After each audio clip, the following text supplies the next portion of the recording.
Hello, are you one of those people who experience that terrible pain during your menstrual periods? Wali owuliddeko ki kye bagamba kye tusobola okuyita a myth? Kuba abamu batugamba those people who experience that terrible pain, some of them are fertile and some say it's normal kya bulijjo.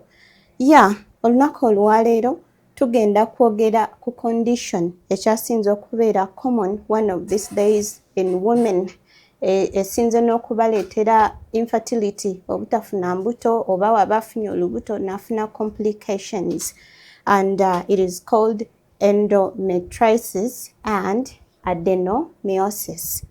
It is the 7th of November 2025. I am Diana Beth. This is Green Monday TV.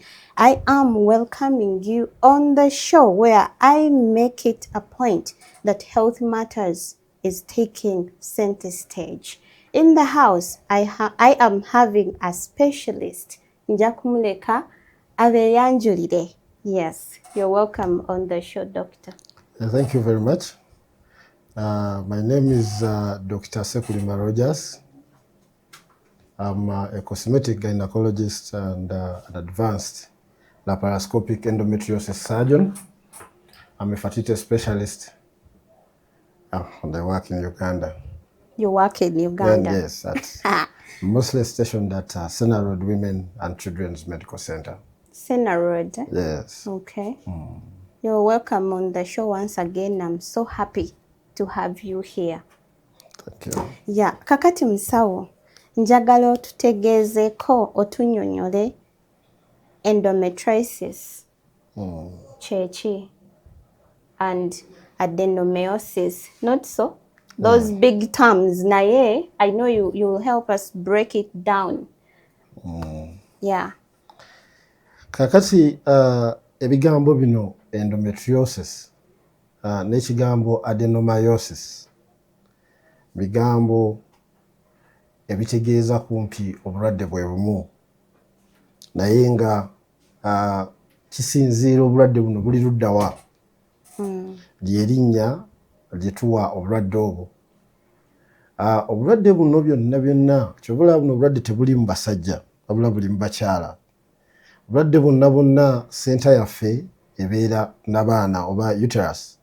So our center is the uterus. Uterus, you know, the uterus has 3 layers. Eina emibiri esatu. Waliwo omubiri ogw'omunda gwe tuyita endometrium. Olususo lw'omunda. Omukyala lwashedinga buli mwezi ng'agenze mu nsonga olususo lwafulumya. Abakyala abamu balowooza nga bagenze mu nsonga bafulumya magi. Naye tegabeera magi. Bafulumya ennyumba eyo ebeekuze okumala omwezi ogwo ne bagifulumya nga periods. Okay. Then eina olususo egundi leeyo endala gye tuyita myometrium. Myometrium is like the muscle, ennyama ya nnabaana. Then nebeera n'olususu olw'okungulu lwe tuyita serosa. Yeah. So when this endometrium or endometrial cells, when the endometrial tissue goes neyingira munda mu nnyama ya nnabaana, if it grows into the myometrium, it causes a condition called adenomyosis. Okay. So adenomyosis ebeera mu nnyama ya nnabaana. Munda. Yes. Inside. Yes. So it is endometriosis within the uterus, within the uterine muscle. That is called adenomyosis. Then singa endometrial cells zino oba endometrial tissue olususu luno lufuluma wabweru wa nnabaana ne lugenda ku bisawo by'amagi ne lugenda ku nseke ne lugenda ku byenda ne lugenda everywhere in the abdominal cavity, that one is called endometriosis. Okay. It is outside the uterine cavity. It is what is called endometriosis. Kakati musawo kiki ekiviirako omuntu okufuna obwo obulwadde? Yeah. So the causes of endometriosis are all under theories. Obulwadde buno tewali ekyo ekyenkomeredde abantu kye balowooza nti kyekireeta wabula there are studies that have been done and that are still being done to find out kiki kyennyini ekireeta wabula tuyina theories from the scientists that have studied this disease for a long time. Ekisooka abantu abamu bannascience they think patients have what we call retrograde menstruation. Ekigambo retrograde kitegeeza emabega nti if you're to menstruate and you're to move the period blood has to come out of the body. This time round the period blood goes reverse and it goes through the tubes and then it pours into the pelvic cavity. Omusaayi gudde emabega ne guyiika munda mu lubuto. So retrograde menstruation. Bwe tubanga omusaayi guyiise munda mu lubuto, we get implantation of endometrial tissues. Ennyama eyo esimba amakanda, omusaayi ogwo ne guleeta okukula ennyama endala mu bitundu ebirala byonna ebyaki eby'omu endometrial cavity ne kireeta what we call endometriosis. Oh my God. So that is one of the theories. The other theory can be, some people believe that these people who get endometriosis or adenomyosis have a certain gene that is linked. It's genetical. That sometimes it can be within a family, but that particular gene that is to be identified to cause these conditions is yet to be studied. Okay. Kubanga research is still ongoing to find out what is that particular gene. Ntino gwe obanga oyina maamawo nga yalwala endometriosis obanga yalina adenomyosis ebiseera ebisinga naawe oyinza okubeera nakyo. Naye nga tetunaba kukola ki kuzuula akalandira ako akaleeta ekyo. We have not yet. The research is still going on. There's a lot of research that is going on with endometriosis. The other cause can be some of these people may have a weak immune system. That if you have retrograde menstruation, omubiri gulina okulwanyisa that tissue that has implanted in other places such that it can be destroyed.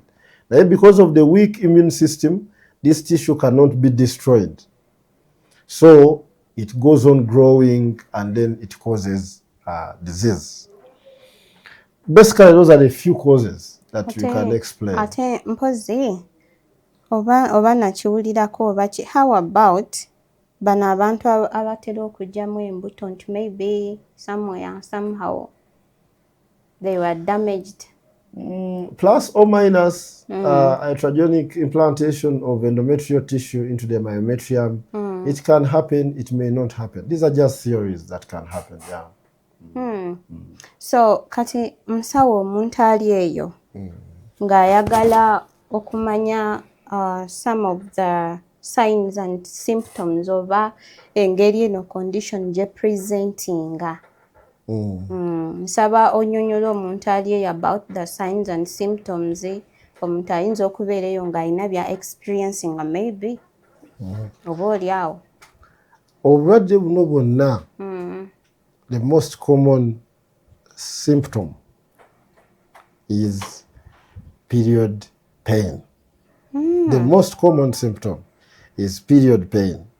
Though some people have gone beyond having period pain and they have chronic pelvic pain or chronic lower abdominal pain. Buli kaseera nga ye abeera n'obulumi ze muyita endira. Abeera n'obulumi ng'ali mu nsonga ate abeera n'obulumi ze muyita endira. However, abantu bano babeera n'obubonero bungi. Nti ebiseera ebisinga we bajja ewaffe they come with one symptom, and then when we ask them, they will have as many as we know that will exist with endometriosis. So most of them, omukyala ajja kujja kugambe, one, she has that very severe period pain. Nti wabanga ali mu period afuna obulumi bungi. Omukyala ajja kujja, abamu bajja kujja bagambe nti wabeera mu period bleedinga nnyo, naddala abakyala abalina adenomyosis. Era ebiseera ebisinga bannaffe abatera okukola bu TV or scans, they will find that there is nothing that is causing the bleeding. But sometimes, most of the times, it is adenomyosis that is causing the bleeding. These women will come to you and they will tell you they have very painful sexual intercourse. Bebanga begase n'abaami baabwe bawulira obulumi because of endometriosis and adenomyotic tissue. Abalala, when they are in their periods, they have pain while passing stool. They will get diarrhea. Others will get constipation. Others will bleed in stool when they are passing stool, when they are in their period. Others, when they are passing urine, they will have blood-stained urine and they will have pain if the disease goes into the bladder. So, obubonero bw'obungi nti if you have endometriotic tissue, singa endometriosis eno egenda mu kifuba wano, omukyala ayinza okugamba every time she goes into her periods, akolola omusaayi. Nti buli walwala ensonga, yes, buli walwala ensonga, bwe wabeera mu period, abeera akolola omusaayi. This is terrible. Oh. It's a very terrible disease. So, ekitegeeza omulabi waffe ali eyo ndowooza katukikwate nti bino bye bagamba this pain is normal, it is not normal.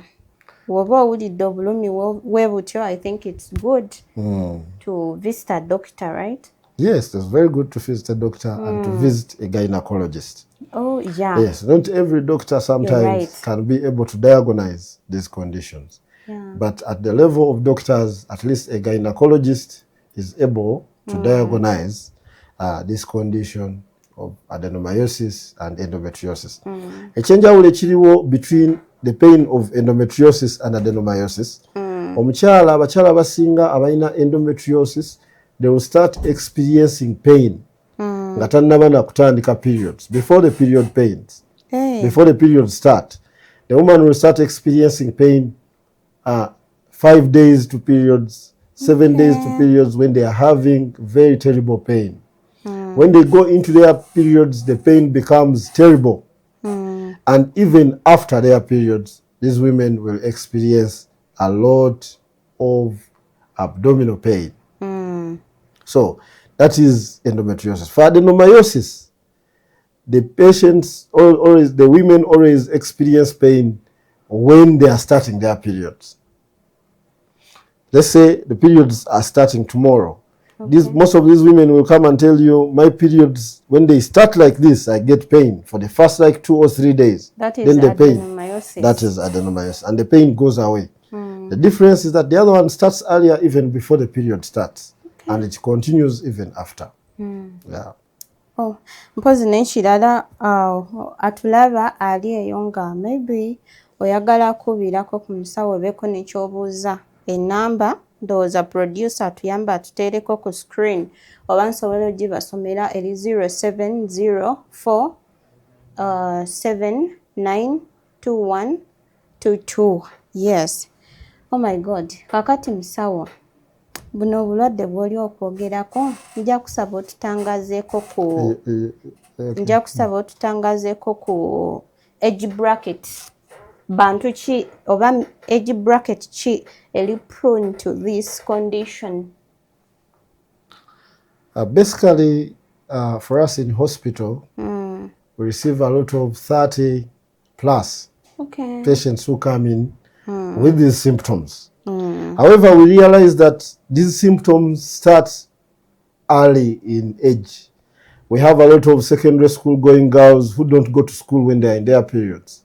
Yeah, we have a lot of young girls who will miss 3/4 of a month because of pain during their periods, because of bleeding during their periods, and they cannot have a good quality of life to live through. But because we have put myths around this period pain, because your mother had it, and they say when you give birth, the pain will go. That is a lie. This period pain is not normal. I also heard about that thing, but after giving birth, it will go away. No, it doesn't go. It doesn't go and it stays there. So we need to demystify the normality of a period pain. So endometriosis or adenomyosis can present as young as adolescent life. But because these adolescents have been kept in school and deceived that this is normal, because these adolescents have been told that, you know, When you grow old and give birth, you'll get normal with period pain. Yeah. They have continued to live with these period pains, getting painkillers, getting drugs, such that they can be able to live. However, we find that when these people grow up 30, 40 years, because they have the capacity to seek health care by themselves, by Sanganga, most of the patients that we receive are between that age bracket. Oh my God. Mpozi kati musawo nenkyala kyenjagala okubuuza on behalf of people watching there. Ogambye omentioninze adolescents, and it's very true.